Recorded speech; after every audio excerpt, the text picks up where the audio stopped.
নমস্কার বন্ধুরা, আমার সকল প্রিয় বন্ধুদের জানাই শুভ জন্মাষ্টমীর প্রীতি শুভেচ্ছা ও অভিনন্দন। জন্মাষ্টমী উপলক্ষে আমার বাড়িতে গোপাল লালার আয়োজন কিভাবে হয়েছিল সেটাই তোমাদের সামনে তুলে ধরার চেষ্টা করব এই ভিডিওর মধ্য দিয়ে। আপনারা আমার ভিডিওর সঙ্গে যুক্ত থাকুন ও ভিডিওটি দেখতে থাকুন।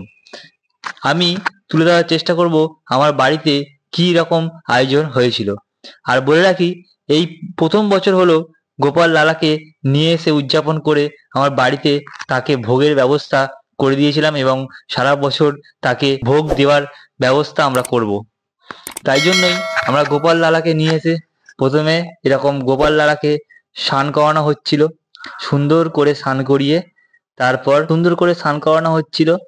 স্নান করানো দেখতে সত্যি খুব সুন্দর লাগছিল এবং গোপাল লালাকে একটা সুন্দর, একদিকে চলছিল ভোগের ব্যবস্থা, লুচি, গরম গরম লুচি ভাজার আয়োজন চলছিল। তারপর তৈরি হচ্ছিল হাতে হাতে করা সুজি, সুজি করার পর তৈরি হচ্ছিল তাল ফুলুরি, আরো বিভিন্ন ধরনের কত কি খাবার বাড়িতে তৈরি হয়েছিল এই গোপাল লালার উদ্দেশ্যে। আমরা তৈরি করেছিলাম সাজিয়ে খুব সুন্দর করে থালা, ভোগের থালি দেখতে সৌন্দর্য লাগছিল।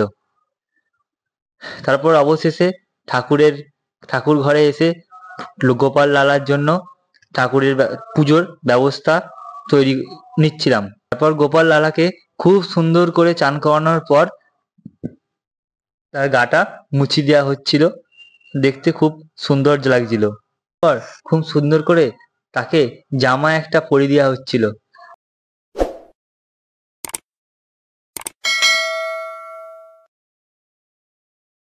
বলে রাখি, আমার চ্যানেলে নতুন হয়ে থাকলে আমার সৌরভ লাইভ চ্যানেলকে সাবস্ক্রাইব করবে ও সঙ্গে থাকবে এবং বেল আইকন ঘন্টা বাজিয়ে রাখবেন, যাতে সৌরভ লাইভের যে কোনো ভিডিও ছাড়লেই আপনার কাছে প্রথম নোটিফিকেশন আপনার কাছে ঢুকে যায়।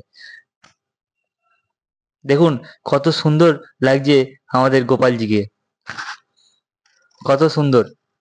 তারপর গোপাল লালার এই মুকুটটা কিছুতেই পরানো যাচ্ছিল না, তারপর অনেক কষ্টে এই মুকুটটা পরানো হলো। তারপর সুন্দর করে তার গলায় একটা মালা পরিয়ে দেওয়া হলো। মালাটা ছিল তুলসী কাঠের, যেটা আমরা তুলসী কাঠের মালা বলি, ওইরকম একটা মালা গোপাল লালাকে পরিয়ে দিলাম।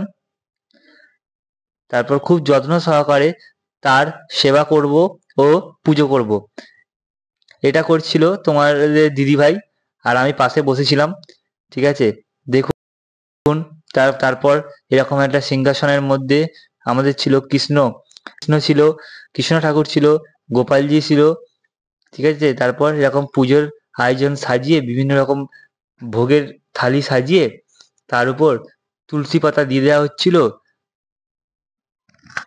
প্রতিটা ভোগের উপরে একটা করে তুলসী পাতা দিয়ে ঠাকুরকে নিবেদন করা হচ্ছিল ঠাকুরের পুজোর উপলক্ষে। আর ঠাকুরের জন্য বিভিন্ন চিপস ও লজেন্স নিয়ে এসেছিলাম ঠাকুরের জন্য। তারপর এরকম ধূপ প্রদীপ জ্বালিয়ে ঠাকুরকে নিজের মনের মতো করে পুজো করা হচ্ছিল। দেখুন, তার মাঝখানেই আমি একটু ছবি তুলে নিচ্ছিলাম।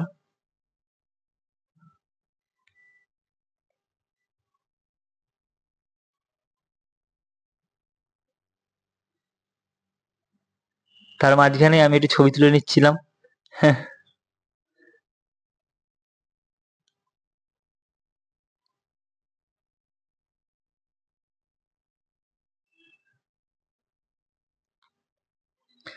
অবশেষে ঠাকুরকে পুজো করা শেষ হয়েছে।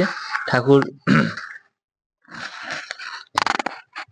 সিংহাসনে এরকম সুন্দর করে আলো করে বসেছিল।